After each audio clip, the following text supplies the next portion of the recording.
I'll quickly move on to Dr. P.C. Gupta's talk, and then probably we can discuss the entire CLI in one go. So may I invite Dr. P.C. Gupta, who is President of the Vascular Society of India. He is also one of a rare vascular surgeon who is very skilled with endovascular techniques, and he's one of the surgeons who's actually grown in endovascular skills right from the beginning. And let's welcome Dr. Gupta. He's going to be talking about hardware for endovascular procedures getting started. And that's probably very important because I see a lot of young interventional cardiologists and vascular surgeons who are actually watching this. I can see a number of those. It will be very good for them to understand this talk. Dr. Gupta, please. Thank you, Dr. Khanna. I think I really have you and Dr. Ashok Seth to thank. If you remember, in '98, I visited Scots while you were working there. And that is where I picked up my basic endovascular skills. And subsequently, I have grown them. So without wasting time, I'll move on with the talk. So when we get started with endovascular, I think before we jump onto the hardware, it's important for beginners to understand, must take the patient details. For example, we saw a presentation today where the interventionist started the case without even seeing where the origin of the carotids were. And that really is a problem. So understand the patient, look at the imaging, see the comorbidities, the medication going on. Quite often patients may be on NOACs or other anticoagulants, and you might get into a mess if you start puncturing arteries in these patients. Then, of course, look at safety in terms of patient monitoring and your own safety with radiation. Plan the access, which site you're going to access. Try and use ultrasound for all accesses, the type of sheath that you want to use. And at the end of the procedure, how do you close the access and how do you assess the distal circulation so that you don't have to call a vascular surgeon in the middle of the night? For radiation safety, I think it's important. Radiation is something that we don't feel now. We will feel the effects later. It's a good idea to have as much protection as possible, a wraparound apron, thyroid collar, goggles, caps, shields, whatever you can use. There is not enough to protect you from radiation.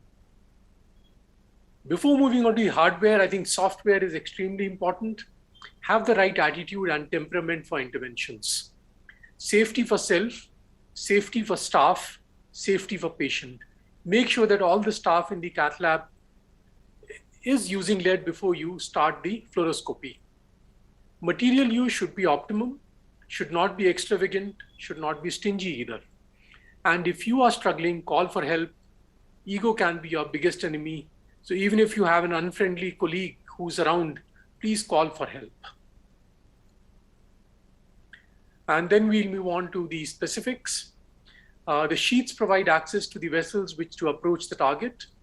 And by using sheaths, you have a fixed access to the vessel, so you avoid repeated trauma. And it also prevents bleeding and hematoma. And sheaths are color-coded. Important thing is when we use the Seldinger technique, do not pull the wire back because this can get cut at the sharp end of the needle. So if you need to withdraw, you need to withdraw both. And the color coding, important thing for sheaths, make sure that you keep the sheath flushed during the procedure so that blood does not collect and there is no risk of clotting. It's also important that you have one or two of the larger sheaths available in the cath lab, especially when you need to use covered stents as bailout if you rupture the iliac artery or the SFA. The large sheaths are going to be useful when you want to deploy covered stents. Lengths of the sheaths range from 5 to 100, and 10 centimeters is the one which is commonly used for access. Crossover sheath is usually 45. If you're going from the brachial to viscerals or iliacs, use a 70. And from femoral to carotid, it's usually a 90 centimeter sheath. Use appropriate length. If you use a very long sheath, then you have a lot of length lying outside the body, and that will compromise the length of your catheter and wire. So this is a crossover sheath. Guide wires, this is the typical guide wire used along with the sheath to access the vessel. And then you have maneuverable or steerable wires, which can be straight or angle tip, floppy, often hydrophilic. As vascular surgeons, our favorite wires are the Termo 035 wire. But when we get into CTOs in the tibials, we quite often use the 018 or the 014 wires.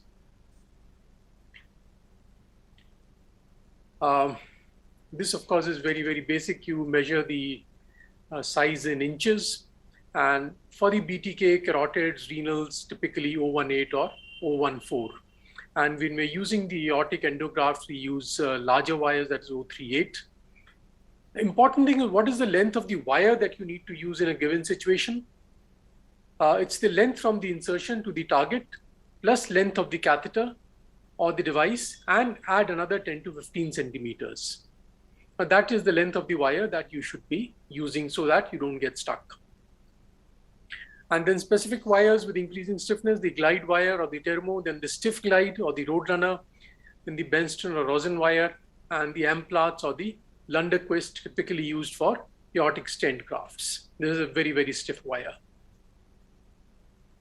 Catheters can be flush catheters. They have multiple side holes, no recoil, and tip is usually rounded to avoid entry into a branch and keep the shaft in the center. So this is like the pigtail catheter.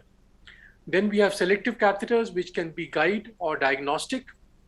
Now, guide catheters have a thinner shaft with a larger inner diameter so that you can pass another catheter through that. And it is more reinforced with 3 layers. And a diagnostic catheter is a sort of smaller internal diameter, less reinforced, and flexible to advance into the vessel. And then you have microcatheters, 2 or 3 French. These fit into your standard catheter and can be guided through them. And parts of a catheter, of course, once you familiarize yourself, you will understand what is the shape of a catheter, or what particular catheter you need for what vessel when you're dealing, let's say, to cross over into the contralateral iliac, or to access the carotid or subclavian or the renals or the viscerals, depending from which axis you use it. So here you have an angled catheter, a curved catheter, and a recurved catheter, for example, the Simmons catheter. One of the favorite with many interventionists, the JR4, a very, very versatile catheter. It can go into most vessels. And then the micro and the support catheters, as I mentioned, these are very small catheters and can enter small and tortuous vessels. And these you use for embolization or even for tibial arteries. For tibial, you have the support catheters like the CXI or the Rubicon. Balloons, these can be non-compliant high-pressure balloons, which are made of polyester or nylon, and they expand to a specified diameter. Semi-compliant are made of polyurethane, and we use where medium to high pressure is required, easy to deliver. And the compliant or the elastomeric made of polyurethane or silicone inflated by volume rather than pressure. So these are the balloons like the Coda balloons or the Medtronic balloons, which you use for aortic stent grafts or for Reboa. Then we have cutting balloons, the drug-coated balloons, and the intravascular lithotripsy balloons. So some examples here: a non-compliant balloon will open to a specified diameter. Compliant is more volume dependent.